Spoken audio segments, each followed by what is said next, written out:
إذا يسرني ويسعدني الآن أن أستضيف الأستاذ سعيد الزهراني من أوائل المعلقين في مكة المكرمة، معلق قناة ERT الرياضية. كابتن سعيد، نرحب بك عبر الشبكة الإعلامية. أولا مساكم الله بالخير جميعا، والله يعطيه العافية كل من قام بهذا التنظيم. النقطة الثانية إن شاء الله أنها تكون أمسية رياضية رائعة كما تعودنا دائما في ملعب سانتوس. صوت مميز، صوت ممتاز أستاذ سعيد. نحن هنا في الشبكة الإعلامية ربما نعطيك عضوية للانضمام للشبكة الإعلامية.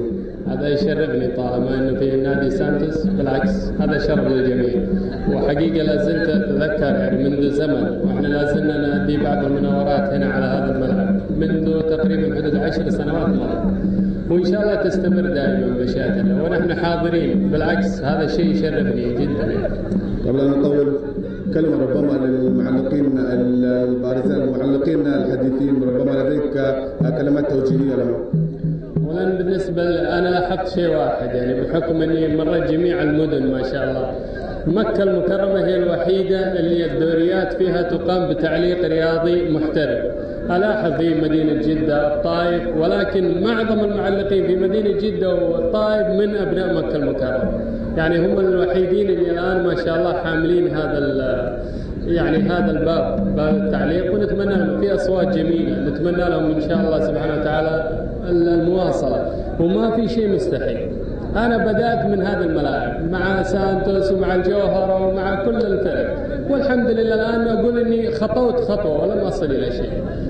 استاذ سعيد اليوم حفل تكريم الاستاذ مستور الزهراني، لديك بكل تاكيد ما تقول الاستاذ مستور الزهراني.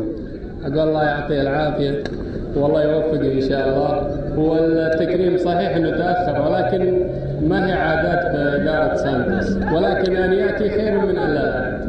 والحمد لله اتى التكريم وهو يستاهل، وان شاء الله سبحانه وتعالى انه ينضم الى الجهاز الاداري والفني لفريق سانتوس، وبالتوفيق للجميع ان شاء الله. استاذ سعيد، ربما سؤال متاخر، ربما نحن في الشبكه الاعلاميه لدينا معلقين، لدينا مذيعين، ربما نتشرف بان تكون او تعطينا تدريب او تكون هناك دوره تدريبيه للمعلقين والمذيعين من قبل الاستاذ سعيد الزهراني لمذيعي الشبكه الاعلاميه.